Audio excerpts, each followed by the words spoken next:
Toujours pas de gouvernement en Allemagne. Angela Merkel en difficulté, c'est le fait du jour du 64 minutes.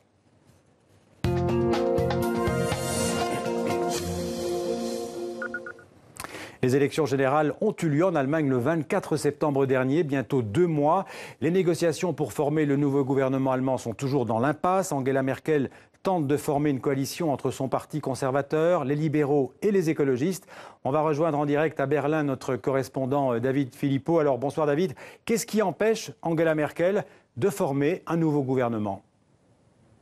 Eh bien, la chancelière ne parvient pas, tout simplement, elle qui est restée en retrait des discussions, à l'alliance des contraires. Les partis avec lesquels elle devrait constituer une majorité absolue ont été élus sur des programmes très divers, pour ne pas dire contraires. Et ce qui fait qu'en un mois de discussion, sur des points très importants, on n'a pas avancé d'un millimètre. Je vais vous donner un exemple sur la politique à mener à l'égard des réfugiés. Il y a d'un côté les écologistes qui sont sur une ligne libérale à la Merkel pour le droit des réfugiés à venir se réfugier donc en Allemagne et le droit à leur famille de venir. Et d'un autre côté, sur l'autre partie de l'échiquier, il y a l'aile droite du parti conservateur, symbolisée par la CSU bavaroise, qui ne veut pas entendre parler de regroupement familial à aucun prix. Et donc, c'est la cacophonie et c'est bien le problème dans ces discussions, car aucun parti n'est assez fort pour imposer une ligne directrice, même pas celui de la chancelière, passablement affaibli par les mauvais résultats des élections de septembre. Alors justement, bref, David, si Angela Merkel échoue à former ce gouvernement, les Allemands devraient revoter dans les prochaines semaines ?